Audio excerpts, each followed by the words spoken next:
Hello, everyone. Good afternoon from Northeastern United States. And if you are in Nigeria, good evening. If you're in the UK, good evening. Wherever you are, good whatever you are. Welcome, everyone. Welcome. We're going to have fun today. This is the Essay Show. I am your host and moderator, and my name is Seun Akinotan. So if you are watching me right now, go ahead in the comment box and leave me your name and your location. Also, be sure to invite other people. If you invite someone today, you get a chance to be a winner of our giveaway. I'm going to announce the giveaway later on.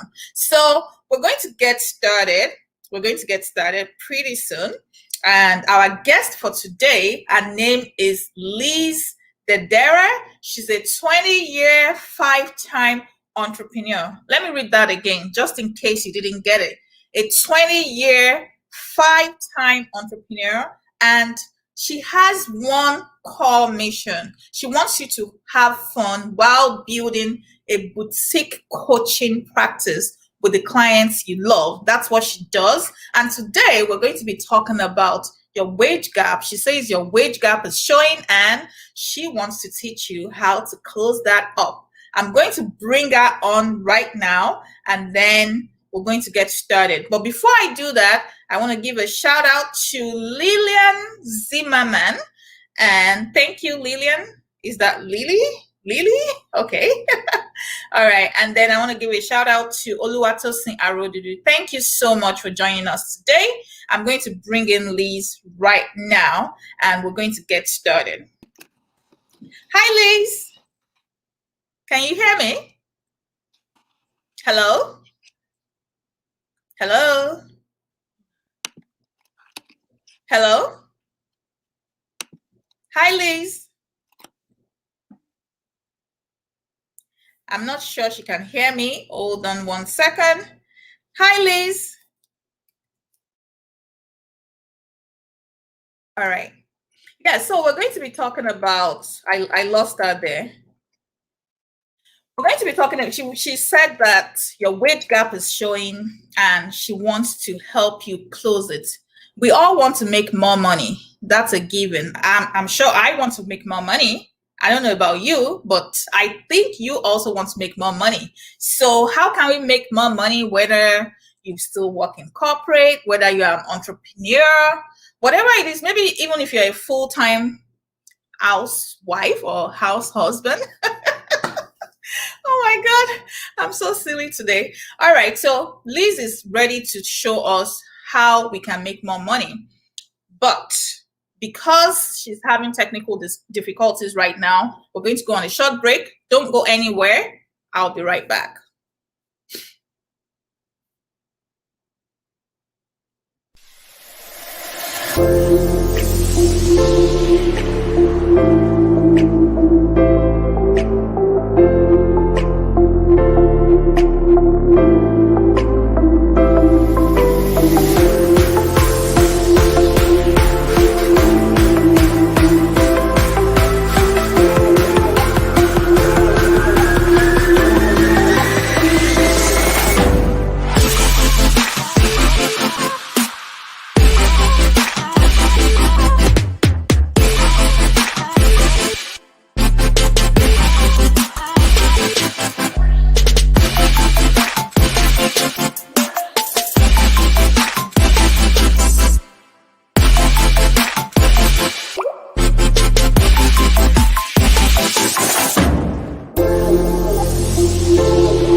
Welcome back, everyone, and thank you so much for joining us today.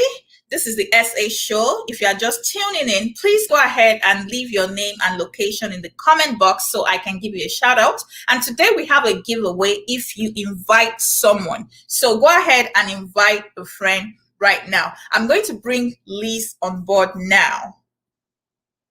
Hi, Liz. Hi, how are you? I'm great. I made it. Welcome back.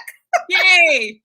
Yes, it's good to have you. And thank you so much for accepting our invitation to be on the SA Show today. We know that you are loaded and you're ready to share a truckload of goodies for us today. For the sake of our audience, could you please introduce yourself in your own words? Absolutely. Yeah, I'm so excited to be here and have this conversation with you. So I've been an entrepreneur for 20 years, 10 as a side hustle, 10 full time. I grew up in retail, working in the stores, and then had kind of an ascending career into corporate. Found out I was pregnant, decided to start my business, my entrepreneurial journey full time. And that's kind of me in a nutshell. Single mom. COVID brought me from Connecticut to Florida. I'm not cold anymore, and I'm very happy.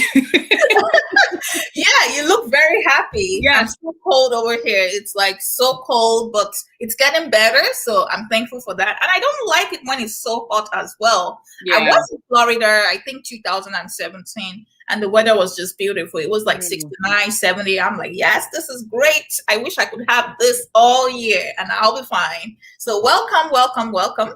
It's an absolute pleasure to have you on board. You are a strong woman based on everything I've seen and read so far, and you've been through a lot of things. Example would include domestic abuse, gaining the strength to walk away from a toxic relationship, and you started to rebuild your own life on your own terms. At what point did you realize that it was no longer worth it, and how did you develop that courage to walk away? Could you please share your story? Yeah, I wish it was as easy as like I had the moment and then I left and then it was all uphill from there. It wasn't like that. It took me 3 times to leave. The first time I left, my daughter was 10 months old. The second time I left, she was about 9 months old, I think. And then the third time, around there. And then the third time I left, she was about 2.5. And that's when I had left for good. So it wasn't, definitely was not an easy journey. There was no one moment when. I don't know if it's because I'm stubborn. I don't know what it is, or I've understood now that it's just kind of the cycle of dealing with a narcissistic, alcoholic, financially, emotionally, verbally abusive partner. I also didn't recognize that I was in an abusive situation. He never hit me. Right. He would just look at me from across the room. He would say all the things to me. But I never recognized that. I knew he was a jerk, some more colorful words around that, but I never recognized that I was in a domestic situation. It actually wasn't until my sister took me to the police station because of an incident that was happening at my parents' house when we were all there. And he was being himself, but I wasn't the only one to see it. So she saw what was going on and she took me to the police station, and I was embarrassed. I was mortified. I was like, they're going to laugh me out of here. Like, this is stupid. No, they actually explained what was going on. He was blowing up my phone and calling incessantly and texting and driving by the house, and he was being himself. And the police officer looked at me in the police station and said, "This is domestic abuse. We take this very seriously." Wow. That, if there was any moment in all of this, that was the moment that I was like, oh, okay. And how long were you together for? I've known him since I was 13. We started dating. We weren't dating the whole time. I just, knew him. We started dating in my late 20s. Had my daughter right when I turned 30, and then it just went downhill from there. I mean, I remember a situation when I was pregnant, and I basically recognized that he was an alcoholic when I found out I was pregnant, because we used to drink hard and, work hard and play hard, right? The both of us did. Yes. I'm pregnant. I stopped drinking immediately. It's the smart thing to do. And I really could see now very clearly how much. So I was like, all right, well, he'll stop when she's born. It just continued to get progressively worse. And I remember specifically there was one night when I was probably 8.5 months pregnant, and I'm doing laundry, and you're so big that you use your stomach as the table. So folding the laundry on my belly. And he was berating me as he normally was. And I went upstairs to the bedroom, closed the door, folding laundry. I hear him coming up the stairs. And I thought to myself, all right, he's going to come apologize. And he opened the door and just started berating me even more. And I just thought to myself, what am I doing? Wow. What am I doing? It was a lot. Well, here we had today. You're doing well. So far, so good. Wow. Awesome.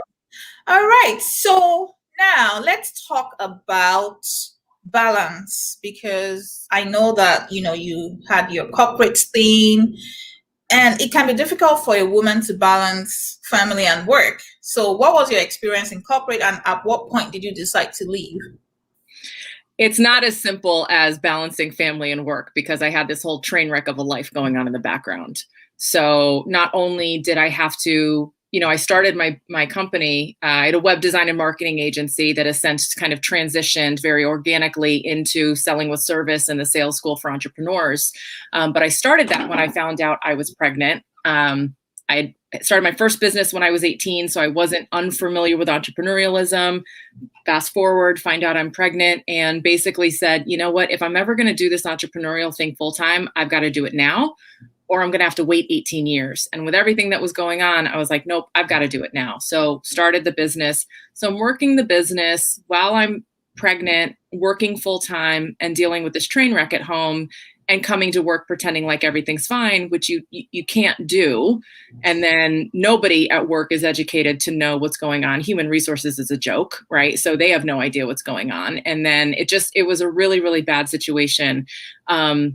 So thankfully, I had the business going on. And so how did you start a business when you got pregnant? That's hard. I know. Well, difficult takes a day, impossible takes a week. What choices do you have? To me, it wasn't, to me, it wasn't like, I didn't see any choice. Like I said, the conversation I had with myself was, we either do this now or we have to wait 18 years. 18 years. That just was not math in my head. Now, he was running his own business. When I met him, he was a carpenter, and we started dating at the time of the recession. I've started to try to grow my original business again. So I'm out networking for my first company that I started at 18. And what company was that? I was flipping clothes on eBay before it was cool. I was cleaning out closets and selling the clothes on eBay. Wow. Yeah. I even grew it to a point where I was attracting investors that wanted to invest in my concept. And that terrified me at 18 years old, and I ran away. But I was doing it before it was cool. Wow. That's amazing. And that was back when you had to like code your listings to make them MySpace fancy to stand out. So that's where, when the web design business was presented to me, it wasn't foreign. I had done it. It wasn't weird. Yeah, you had background knowledge of that. Exactly. Like working knowledge. And then I started to introduce him as I'm out there networking. I was like, oh, somebody needs a kitchen done. I can introduce him, etc. Then we connect with a realtor who started hiring him to do multiple jobs. I was like, why is the real estate agent hiring him to do these like full guts of properties? Come to find out, she's a real estate investor. Well, what is this whole world? Long story short, we ended up growing a pretty sizable house flipping company. So I'm on the books as the CFO of the company, and doing all the marketing, and built the web design and all of that stuff, bringing in jobs. And part of why I was able to start my business was, to be perfectly honest, I saw this train wreck of a man running a company, and I was like, and he was bringing in money, and he was doing things, and people were investing in him. And I was like, if he can do it, if he can do it. So you were able to find some type of motivation out of that situation. Oh yeah. Never lacking motivation. No. Well, I can tell you have a lot of energy, which is great. Yeah. All right, Liz. So living something that is certain, something that you know is bringing in something every 2 weeks or every month, and then leaving that behind for something you're not even sure of. You're not, as an entrepreneur, I don't know about you, but sometimes you wake up in the morning and you don't even know if you have a customer that day. Yep. Right? So what gave you that courage to transition from your corporate world to being a business owner? Did you save money? How exactly did you get started? I know that you had a part-time business, like you were doing your business part-time before. Yep. But even to leave that comfort of a paycheck is really hard. So how were you able to transition from your corporate world to becoming a business owner? I'm going to answer it two ways. The first way is the way I used to answer it. So I was growing my business, networking in the morning, networking on LinkedIn at lunch, and networking in the evening, so that I had a client base, bringing in some stable money, so that when I was ready to leave, I was able to step into a somewhat healthy business and then continue to grow it from there. Okay. That's how you used to answer it. That's how I used to answer it. Right? Because I wasn't. So how do you answer it now? Now I answer it. That's all true, what I said. That's all true. I know. There. Yep. But the real truth is his alcoholism was getting out of control. And I didn't know about alcoholism. So I thought I had to control it. It was June 27th, 2012. It was a Friday. And he got in a drunk driving accident, flipped the family car over. Thank God we were not in it. But it was then that I realized he's going to kill us. He's either going to kill us driving and doing something reckless, or the anger and everything was getting so intense at home. He's just going to kill me. So I've got to do something drastic. I was out of my time off, my, whatever they call it, PTO time or whatever at work. Yeah. I didn't have any more time to, take a leave. I was a new mom, I didn't have anyone.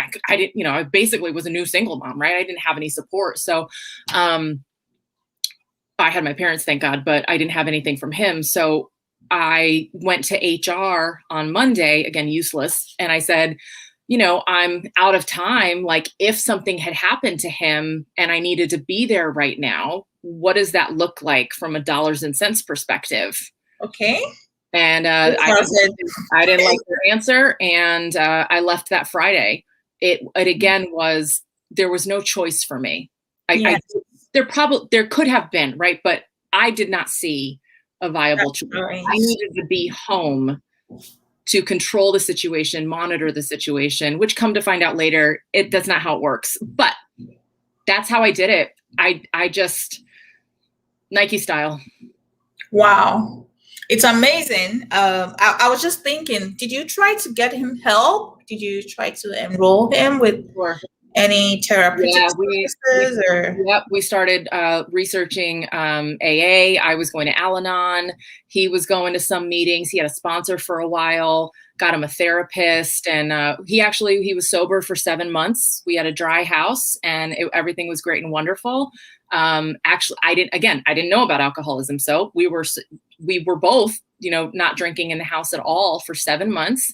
And then it just got to a point where it was like, you know what? He's done good. Like, he can handle this now. It's under control again. I want to have a normal life. So we went out, took my daughter to my parents' house that weekend. We went out for a date night, had fun, come back home, wake up the next morning like, oh, that's why I don't drink. And that was that. And get back to work, right? Monday night, he comes home drunk. Tuesday night, he comes home drunk. And it was just downhill from there. We started, I started to research therapists for him. And he came home from the therapist one night. And I was like, were you drinking? I just had a little something. You had a something before you went to your therapist for? And she didn't. I mean, you can't fix stupid. You just have to leave at some point. So, yeah. All right. So let's move on. I know that starting and growing a business can be excruciating. As a business owner myself, I've been in business forever, but I started on Point Success in 2014, and it is hard. It is excruciating, but you seem to have a hang of it. How were you able to rise quickly? What are your superpowers? And what tips would you like to share with anyone that wants to start their business from ground zero? Well, I think I want to address the ascension part, the rise quickly. Okay. They say like rock bottom, some people say like rock bottom is the foundation that I rebuilt my life on and that sort of stuff. I mean, the whole period kind of that I've been talking about, my rock bottom was like a trap door. Every time I hit a rock bottom, another door would fall out from under me. Then it got to a point where my rock bottom turned into a trampoline. I hit a rock bottom and I'd bounce up. And then I'd self-sabotage and go back up again. And then life would happen, etc. So I got really good at doing tricks in the meantime. I got really good at hitting those ascension points. And it was the taste of it. It was seeing that it was possible. It was seeing other people do it. And then over time, it was creating systems and structures to always protect myself from myself, because I have so much life happening in the background. He's still there. He doesn't. It's never away, right? Welcome to the illegal system of the states. That's a whole other TED talk. But it's always in the background. So it's a continuum of creating systems to protect myself from myself, so I don't self-sabotage, so it doesn't fall too hard, etc. The other thing is to kind of point out and recognize is, pro con to this thinking, I don't know, but we're always at zero. We never really feel like we're there. I don't know if this is true for you, but it is for me. I never feel like I'm there, because wherever we are, we're already looking over there. We're already looking to what's next. And that, if you have a positive mindset, if you have a positive mindset, you know that whatever level you are, there's a chance that as long as you keep trying, you can move ahead. Yep. But if you don't have that positive mindset, if you're self-pitying yourself and throwing pity parties, you're not going to move on. Right. And you have to rewrite your story along the way. You have to recognize when little things in your life are starting to change. You have to start collecting new evidence. And it's hard to do by yourself. This is where community comes in, having your business besties, networking tribes that you can be really close with are so important. But it really is important to start identifying your skills that have evolved. The people that you're associating with look so different now. All of a sudden my timeline is flooded with, boss entrepreneur women instead of like people from small town complaining about Game of Thrones, or I don't even know. I don't even watch TV, so I have no idea. Right? I don't watch TV either. I have no idea. People talk about shows. They're like, do you live under a rock? And I was like, nah, I read. I just don't watch shows. Everything about who I was has changed. How I communicate with people is completely different than who I was 10, 20 years ago.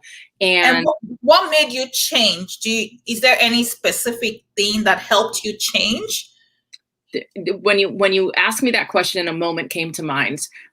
Always been an entrepreneur, right?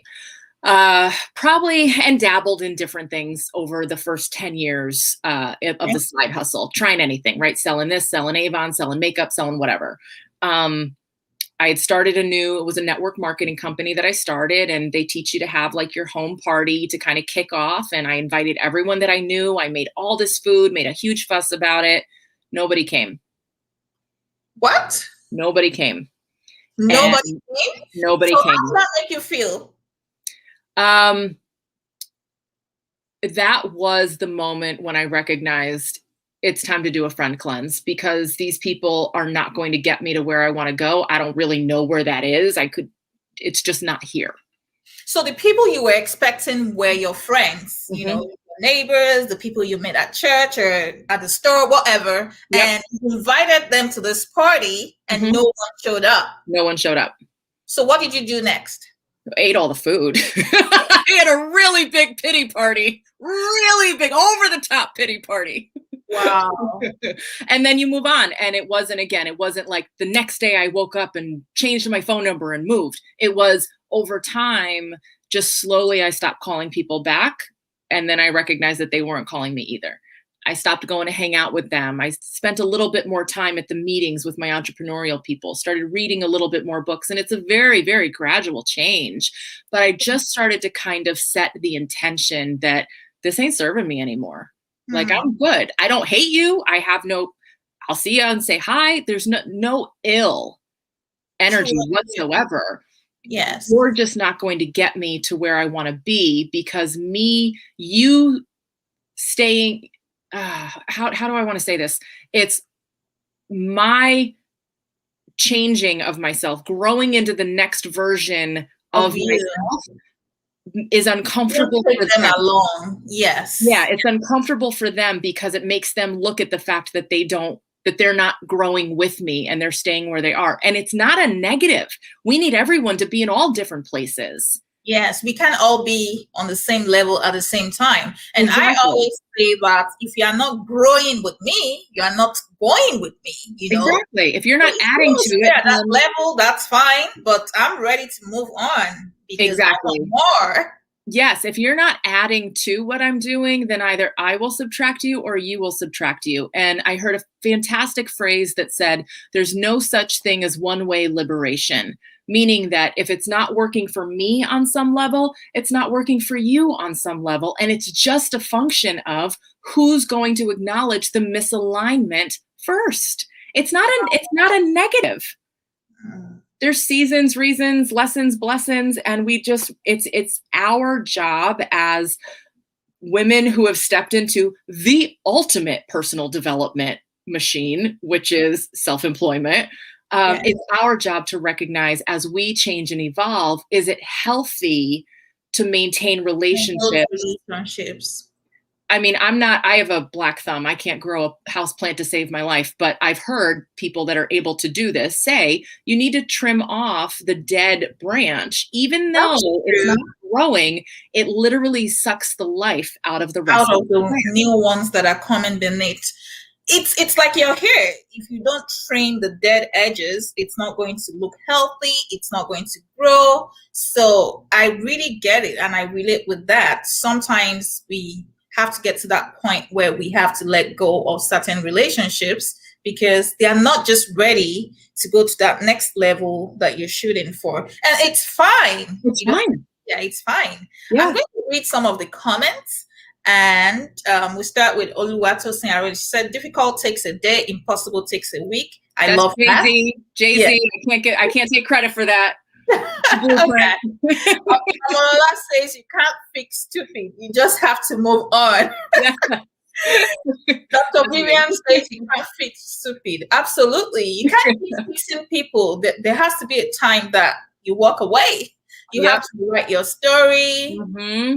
And let's see, if you're not growing with me, you're not going with me. Absolutely. Yes. Awesome. So we're going to go on a short break now. And when we come back, I know a lot of women are waiting for this. They want to know how to close that wage gap because it's showing. So we're going to address that when we come back. Don't go anywhere. Stay tuned and we will be right back.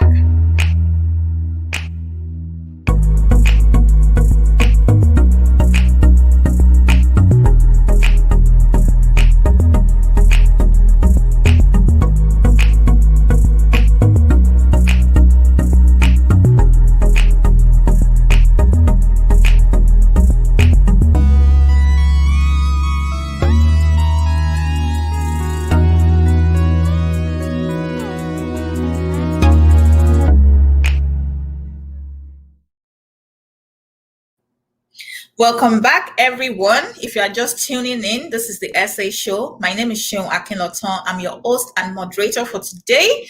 With us today is Liz Dederer. She's a 20-year, 5-time entrepreneur, and she is out here telling us about her story. And also, she's ready to teach us how to close that wage gap. I'm sure you want to listen to that.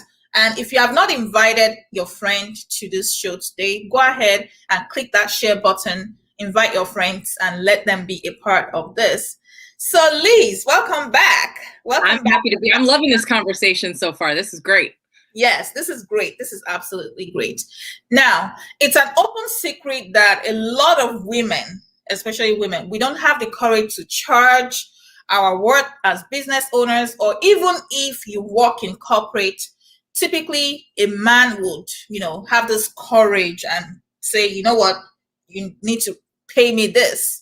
Women don't really have that. A lot of women don't have that.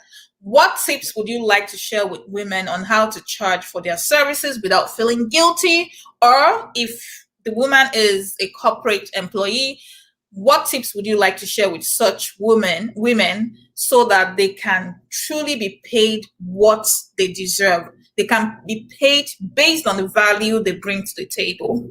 Yeah. Well, the first thing I want to address is the phrasing of charge what you're worth. That's a very common phrase. And there's two things that I find misaligned with women and why that phrasing doesn't work for us.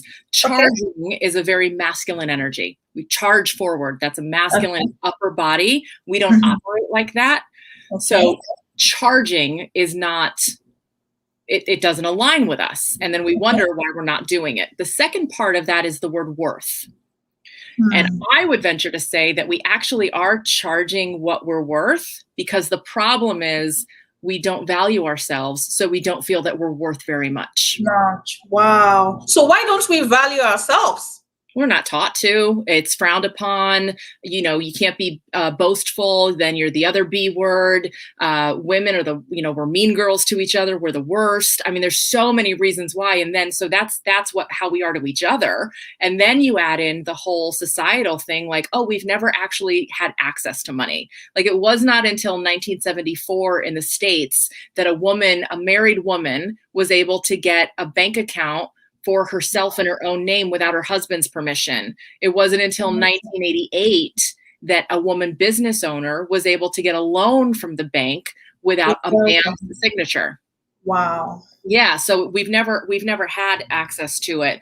So we get weird about it, but I think it's really important to recognize that charging what we're worth is a very masculine energy, and we just don't believe that we're worth very much. And so how would you rephrase that?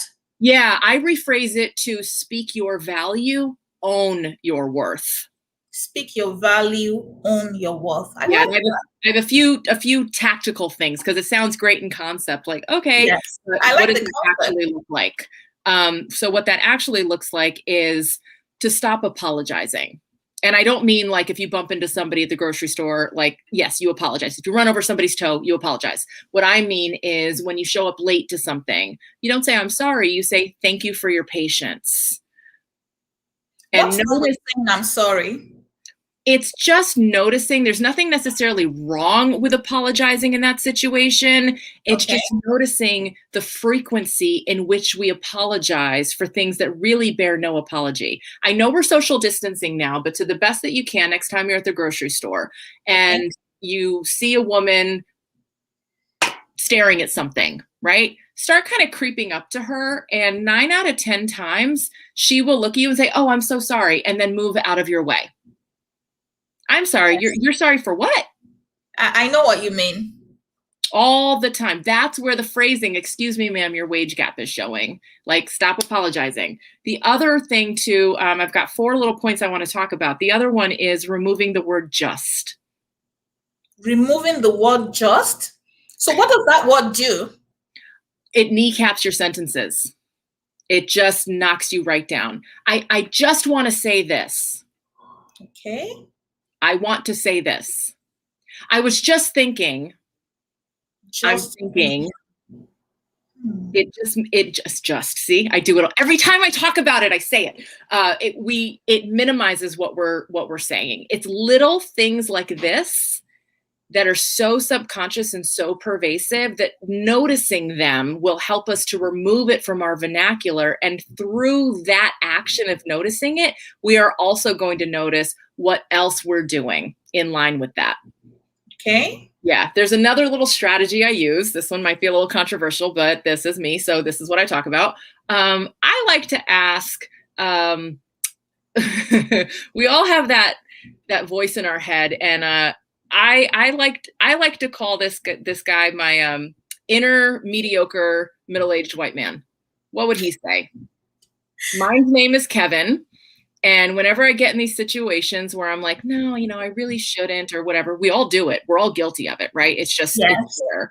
So I catch myself and I say, what would Kevin do? Kevin is less qualified. He's never done this before. And he shows up boldly. Yes. And ask for whatever. Exactly. He asked for the moon and he gets it. He asked for this and he gets it. What would Kevin say? Kevin would do it. That's the new bracelet. What would your Kevin say, or whatever his name is, right?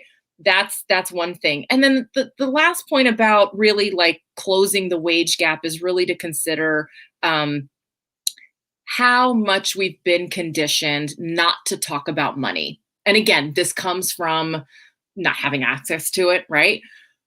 It's not taught in schools. We're taught letters in math, not bank balances. So we're not taught to speak about it. It's not modeled for us. And if anything, we're taught that it's wrong, it's taboo, it's inappropriate, it's rude to talk about it. Normalize talking about money.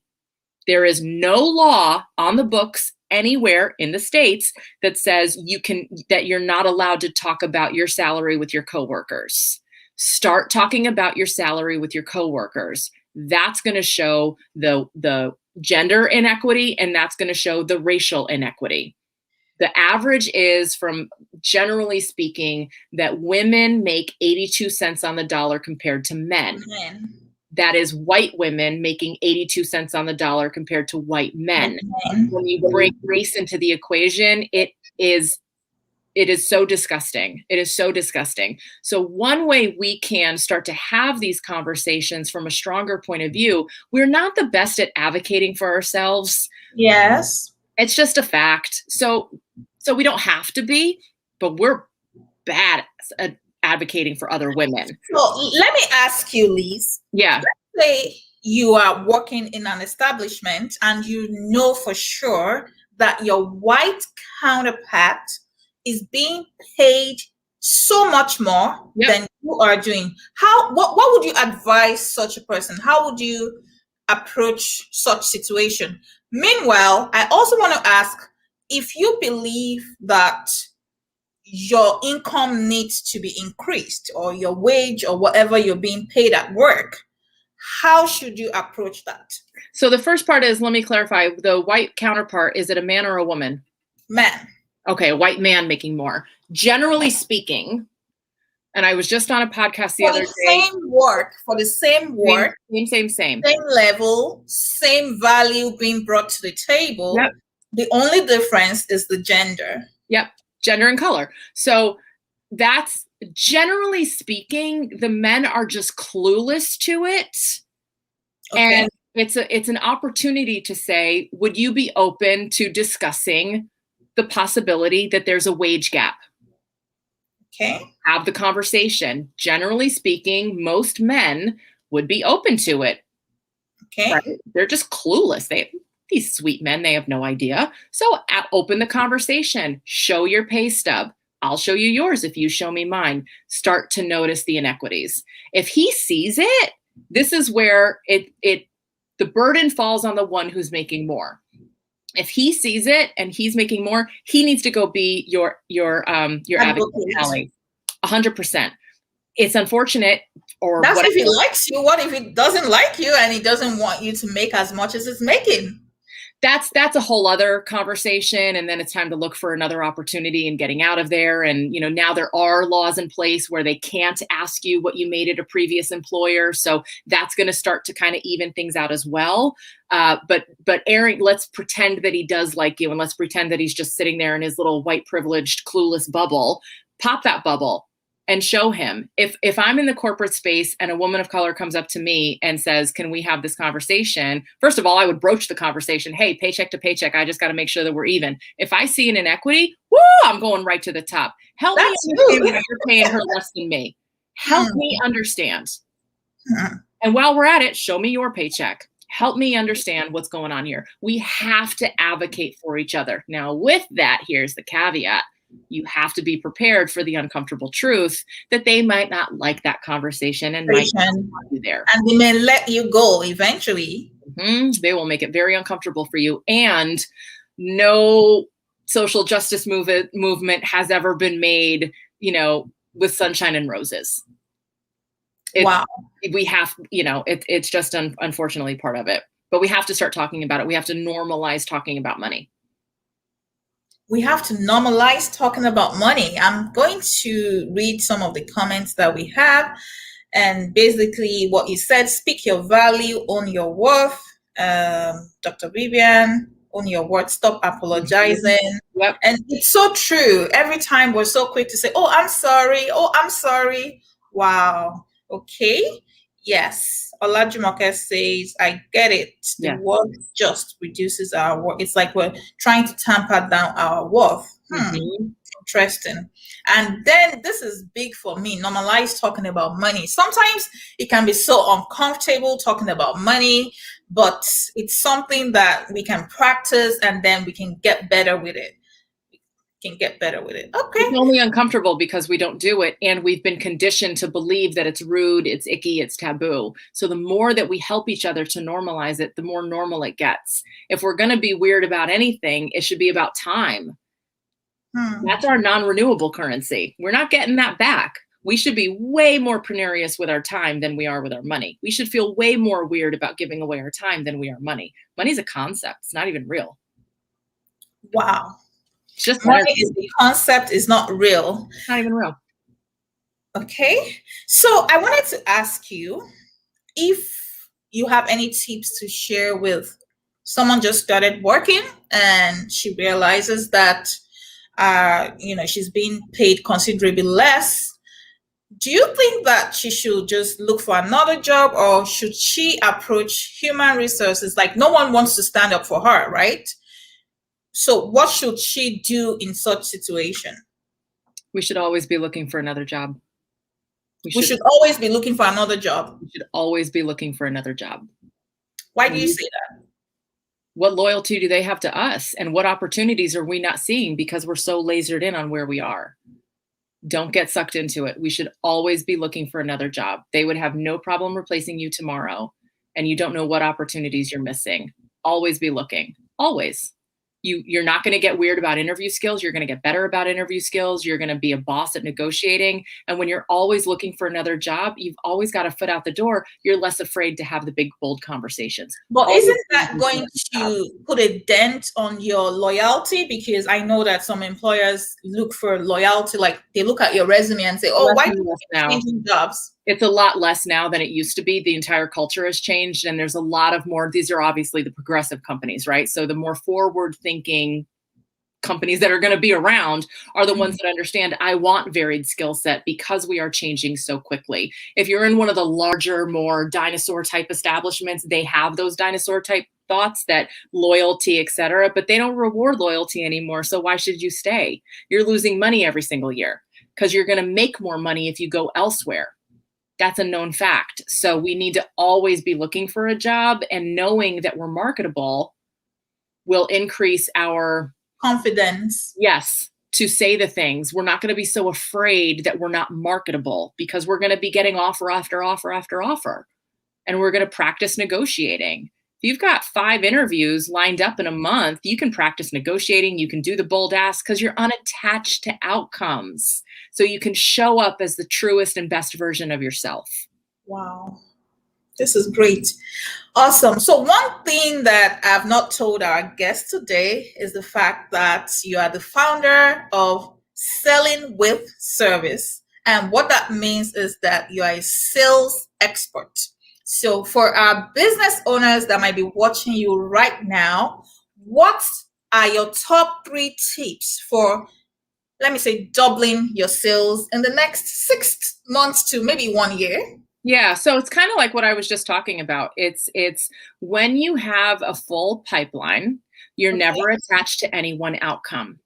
Okay. So in the job world, when you have one job and only one job, you start shrinking yourself to operate because you're afraid that if you do something wrong, you're going to mess it up, and you're not bringing your best self to the table. In sales, if you only have one client, you're not growing. If you only have one sales call on the calendar, you're putting your everything into that one sales call. So there's 3 strategies as to how to double your sales in a short amount of time. Yes. You got 1 sale, you get 2 sales, you double your sales. So it's really simple. It's 1, adopt the mindset early and often that they're already a client. Okay. So just picture it in your mind that this person is already my client. They're already your client. This is the Okay. fundamental philosophy of selling with service. They are already a client. From the time that you have an intentional business conversation, they are already a client. You're not going to get weird about booking a call with a client. You're not going to be weird about, hey, I didn't hear back from you. You're not going to be weird about saying the uncomfortable thing or asking the uncomfortable question, because there's no conversion energy. They're already a client. And then you're not going to be weird about, giving them something or giving them a strategy or helping them, right? You're not going to be weird about any of that stuff. And then there's going to be a point in the conversation and relationship where you're like, you know what? In order to really solve, like, we've done all the Band-Aid fixes, but like, in order to really solve your problem, you got to officially come play in my world. Wow. That's not a sales conversation. That is selling with service. The second thing is within that conversation, right? And I am boiling down my entire sales school for entrepreneurs right now, but it's these concepts that can really Thanks for sharing with us. Yeah, absolutely. But there's these 3 points. So the first one is they're already a client. The second one is within that conversation that you have, the sales conversation. A lot of people break it down where it's like 50-50 of who's talking, who's listening, 60-40, whatever. Mine's a 3-part formula because there's a really important component from that that's missing. It's 80-15-5. 80-15-5. What does that mean? 80-15-5. So 80% of any conversation is the other person talking, aka you listening. 15 You as the business owner, right? Is listening. Okay. So the potential or the prospect is talking 80% of the time. 80% of the time. You as the business owner, you are listening 80% of the time. 80% of the time. I'm following. Yep. 15% of the time, you're asking questions. If it's 15, you're asking questions. Yep. Okay. Asking questions. And then the remaining 5? Yep. Well, with the questions, it's there's a few caveats to that. They're not technically questions. They're more like sentence expanders. And it's help me understand that better. Tell me more about that. That's really interesting. Keep going. Can you say that again, but differently? Sentence expanders. You're filling that 80%. It's gold. It's liquid gold coming out of their mouth, right? Only 5% of any sales conversation is where I say permission to speak freely is granted. And I break that down even a little bit further into a little bit of introduction and a little bit of invitation.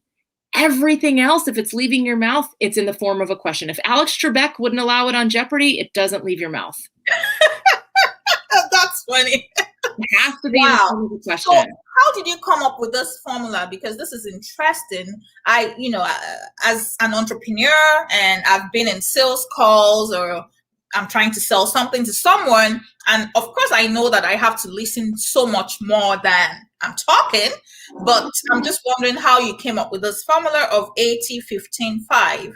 Yeah. So I remember exactly the day that I did it. This is when I was going through that awkward growth phase. I had the web design and marketing company, and I started to kind of transition into like business coach, marketing coach. I really wasn't sure what I was doing. I knew with absolute certainty and confidence, if I could get under the hood of a small business owner's business, I could help them. I knew that across the board, not with like their books or I within my zone, right? So I'm getting clients and I'm helping them with all kinds of different things. I'm all over the place. I have a client one day where she calls me out of the blue, has a situation. She's getting ready for a sales call, kind of needed some help and prep around it. I was a generalist at that point and didn't have any of my tools developed yet. So we're breaking down kind of like how to have a sales call. And I was like, you know what? It's kind of like this. And I just said 80-15-5. Literally had a napkin. I keep my coffee cup on my desk on a napkin. That was the only piece of paper I had in front of me. Took my coffee cup out because I was like, this sounds good. Wrote down 80-15-5 on a napkin. Broke it down for her. Just invented it on the fly. Gave it to her. I was like, this is kind of like how I break down my sales calls. No. She went off and did it. Closed a client. It worked. And I was like, Okay.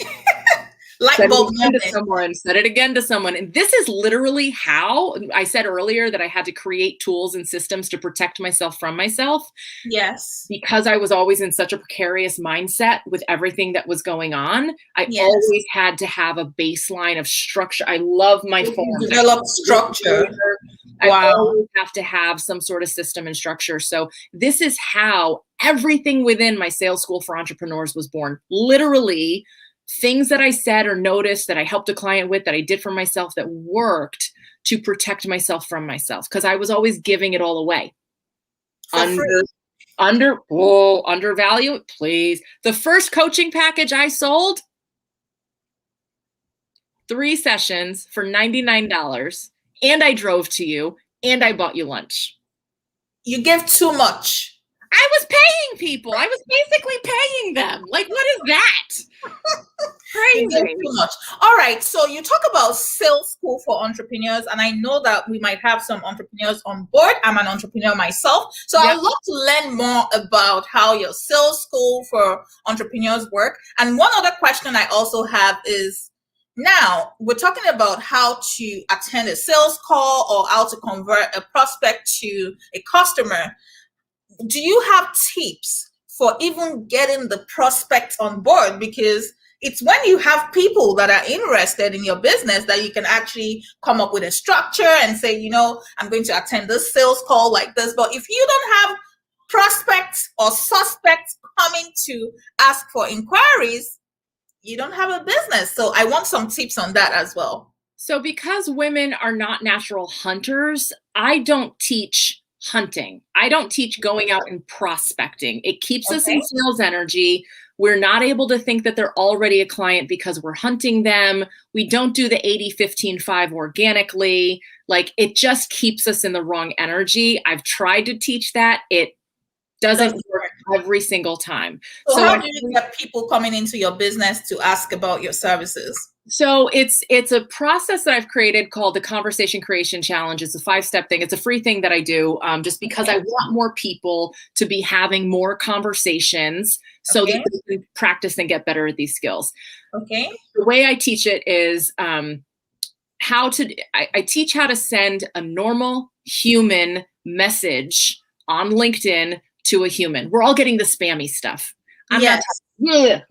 Not the broke marketing. We're not talking normal human message. Normal human message. No like things, nothing about what you do, just normal human message. Yeah, I have a boilerplate script that I teach, but like, here's an example of a normal human message that I send very frequently to women because I'm scanning profiles and I judge you by your picture. And I'm like, girl, you look fabulous. We need to be friends. I caught that. Yep. Yeah, I judge you by your picture. And here's the message. Girl, you look fabulous. We need to be friends. That's my message.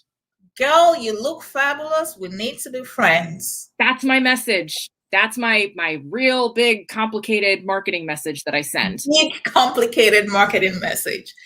Crazy. Okay, I love this. She'll accept, and then I'll be like, let's chat sooner than later. Here's my calendar link. Then she gets on my calendar. Then we're having a conversation. There's a structure to that I teach also, but then we're having a conversation. Do we like each other? She looks cool, but is she cool? Do we have normal synergies together? Always network through someone, never network to them. That's sales energy. She knows a ton more. Hold on. Yep. Network through someone, not to someone. What's the difference? Intersection versus a dead end. Wow, you're killing me right now.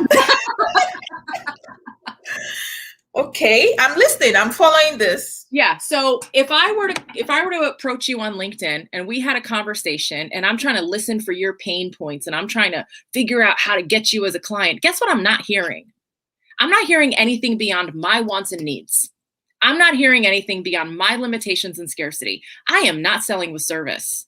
I'm in gross energy right now. But if we're engaging and I'm talking about this and you mention you've got the show, guess what you're getting? You're getting a list of people that I know that you may consider as guests on your show. I'm going to say, what can I do to promote your show? I've got an email list that reaches a ton of people. I'll send it out to you. Give, ask. Give, ask. Give, ask. So Give, you're give, looking out ask. for the other person. Yes. You're looking out for them and finding ways that you can help them to advance whatever is important to them. Yes. And then you can then ask about what you need. So I always say life is about principles. It's not just about waking up and doing things randomly. I so much believe in structure, and I love this methodology. Give, ask. And it can't be transactional energy. So if we're having a networking conversation and I'm like, oh my God, your show, I got to introduce you to these people. They're going to be great. You're a normal human. You're going to say at one point, oh my God, this is so helpful. What can I do for you? So now it's like that person is the one asking. Oh my God, it's crazy. But I will tell you, you will get the people on the phone that take, and they don't ask. And guess what? They go on my naughty list, and it's fine. It's all good, but I'm not going to like keep them in my world. So that's cool. Bless and release, move on with my life. I'm going to go find more fun people. And it's the first conversation that you give, and a normal human will ask, right? You better come with a good ask. Then you put them in your nurture bucket, your give bucket. And from there, you just continue to love on them. And this isn't putting them on your email list. This isn't sending them promotional materials. Like, stop it. That's bro culture. We don't do that. It's just, hey, a lot of my clients are reading this book right now. I thought you would love it. There's a show that I think you need to know about. I was just on as a guest. I think you'd be a great guest too. Check it out. I can bridge the give. Always now look for the person's interest. Yeah. And then you can come back and say, hey, I'm ending my lifetime enrollment to sales school at the end of this month. Who do you know that needs to know about this? Who do you know that I could have a conversation with? So you're not asking them to join it. No. You're asking them, who do they know that needs your service? That's a good way. And guess what? If it's you, you're going to let me know. But guess what I never did? Try to sell to you. You can say things like, oh my God, I would love to play with you in sales school. I would love to have you in my sales school. You would have so much fun with my people. That thing you can definitely seed it. You can directly ask. And it's all about the energy and the intention and the basis of the relationship. Ooh, this is great. I wish we could go on and on. So for those that are watching right now and they want to connect with your sales school or want to look you up, I know you have a Facebook group. See, I'm already giving out. So what's your Facebook group? It's the easiest way to get to it is the URL 120k.club.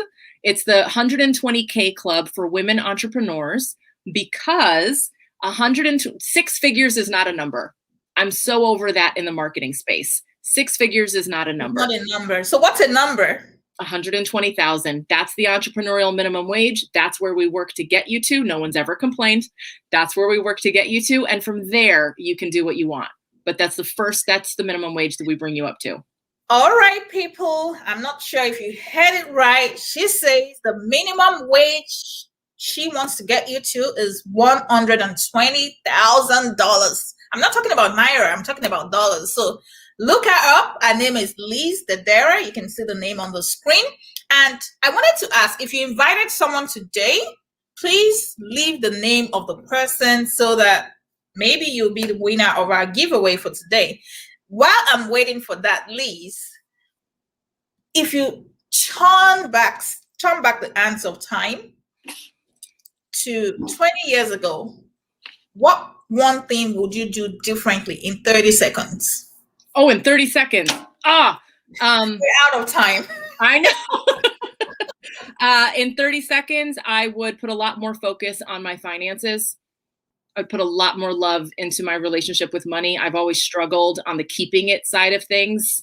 And I would you don't have any problem making it. It's Correct. the keeping it part. Correct. Okay. And what hinders my ability? Change would you make? I know I said 30 seconds, but I want to learn more. Yeah. I would educate myself more and really work to strengthen that muscle, not to become an accountant or go down that road, but just to get a much more comfortable relationship with understanding how money moves, how to hold on to it, how to not be afraid of it, because not having it can impact your sales. It will impact your sales. Wow. Thank you so much. I wish we could continue this conversation, but this has been a blessing, and we have to go because our time is fast spent. Thank you so much, Liz, for showing up today. Thank you for being a part of the Essay Show. It has been an amazing time. And if you are watching me right now, leave one adjective, use one adjective to describe this session today so Liz can know that this was all worth it for her. So just leave one adjective in the comment box and I'll show your comments on the screen. Someone already said that she's looking you up. You're brilliant. So Thank you. that makes your day. Yay. And what else did she say? Love on them. Love has a huge place in business. Yes. Absolutely. Absolutely. So I'm still waiting for those adjectives and then we'll call it a day. What else would you like to say, Liz? Oh, goodness gracious. The other thing I would say is one of the things we do too much in sales specifically is we kind of use hope as a strategy and we'll have a nice conversation and see you later. Always book a something from a something. Always book something from a something. So the 3 biggest sales strategies that I always teach to everyone all the time is they're already a client, 80-15-5, book something from a something. Even if it's, let's touch base in a couple months, kind of see where things are, except always book a something from a something. Always book a something. Don't leave it open-ended. No, because then you're in follow-up energy and then you're in chase energy and then it's about you and it's not about them. But if it's a coupon, you can move the date, it could fall off, whatever. But the intention is let's just keep the relationship going. That's it. Keep the relationship going. Like my CRM is set up with columns for quarterly. I want to make sure that I'm at least touching my people once a quarter. And again, it's not newsletter. That's not what I'm talking about. It's how are you actually, we're relationship builders. It's what we do. Wow. Thank you so much. Yay. Thank you, everyone. Thank you. Thank you. Thank you. All right. We've come to the end of today's show. Thank you so much, Liz, for showing up. And until next time, I would say be exceptional, be intentional, and be on point. I'll see you. Bye-bye.